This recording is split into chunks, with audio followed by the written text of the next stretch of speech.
Welcome to The Explainer. I am so thrilled to have you here today because we are tackling something incredibly frustrating but honestly, completely solvable. Look, if you're tuning into this, I already know something very important about you. You're a hard worker. You've been putting in the sheer effort, showing up to the gym, sweating it out, trying your absolute best to make better choices. And I want to validate that incredible work ethic right out of the gate.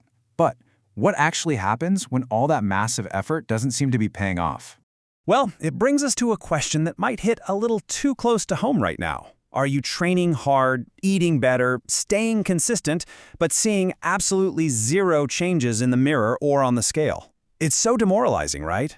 You put in all this time, you push yourself to the limit, but the needle just won't move. It's enough to make anyone want to throw in the towel. But I want you to lower your defenses for a second here, because I have some incredibly good news for you.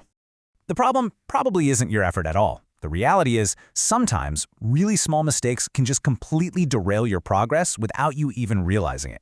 Think of them as invisible leaks in your routine. So today, we're taking the blame off your work ethic. You already have the drive. Instead, we're going to diagnose these hidden pitfalls that are quietly holding you back and talk about exactly how we can fix them. Okay, let's dive into this. Here is our roadmap for today. We'll be looking at 4 key areas. 1. Sabotage on the mat. 2. Fueling and rebuilding. 3. Mindset and measurement.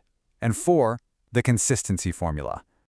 All right, starting with Section 1, sabotage on the mat. This is where workouts go wrong. Our very first pitfall is changing your workout way too often. A lot of folks fall into this trap thinking that throwing new exercises at their body every single week is the secret to faster results, but look at how adaptation actually works. In week 1, your body is literally just trying to learn the movement.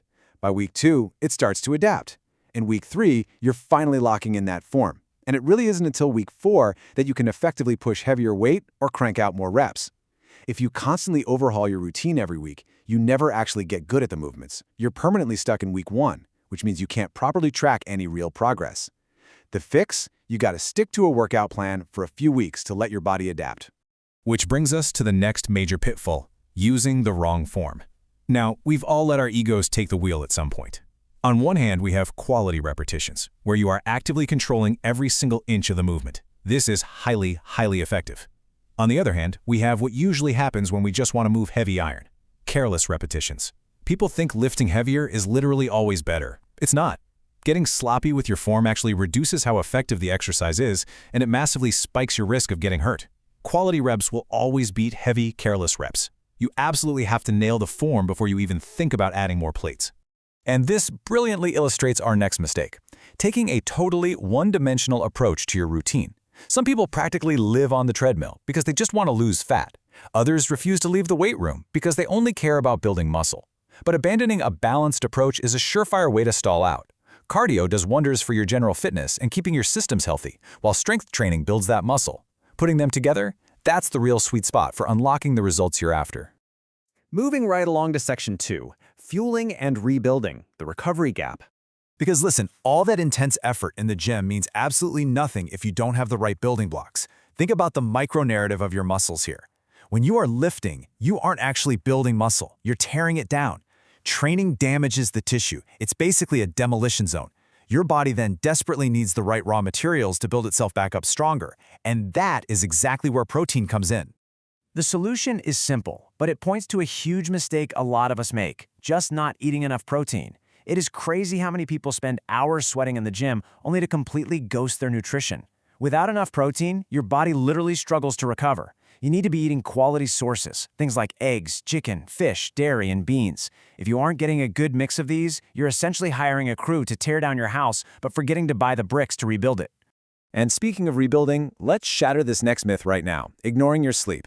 Check this out. Notice how low muscle growth actually is while you are actively lifting weights? Again, you're just tearing it down. But while you are sleeping and recovering, that growth goes through the roof. That is when the magic happens. A lot of us think more training means faster results, so we cut our sleep short just to hit a 5 a.m. workout. But honestly, poor sleep just tanks your energy, ruins your recovery, and makes your workouts kind of pointless. You have to give your body enough rest if you actually want to get stronger. All right, on to Section 3, mindset and measurement, the psychological traps. This is exactly where incredibly consistent people tend to quit, right before the finish line. The pitfall? Expecting results way too quickly. This is arguably the biggest reason people throw in the towel. They want an overnight transformation. On day 1, you look in the mirror and, yep, you see zero visible change. Totally normal.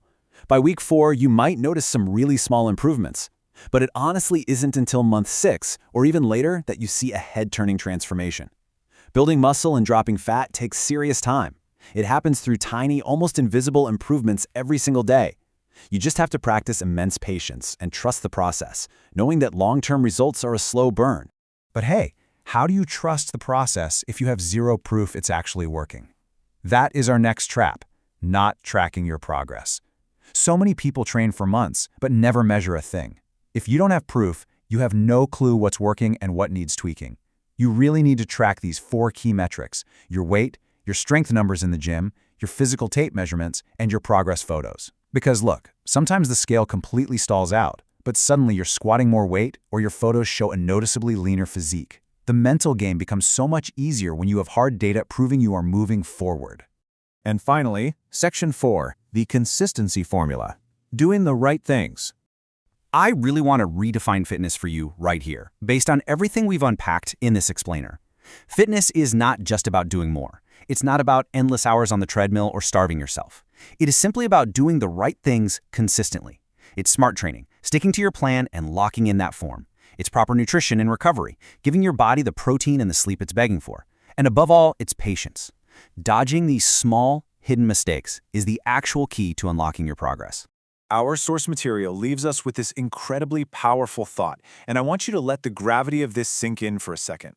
Your transformation is not built in one day. It is built by making better choices every day. It's that quiet, daily accumulation of smart, informed decisions that ultimately builds the body and the health you've been striving for. So I'll leave you with a question to chew on as you go about your week. Based on the invisible pitfalls we've uncovered today, whether it's slowing down your reps, prioritizing your sleep tonight, or finally committing to one routine, what better choice are you going to make in your very next gym session? You already have the work ethic. Now you have the knowledge. Go make it happen. Thank you so much for joining me on this explainer, and I will catch you on the next one.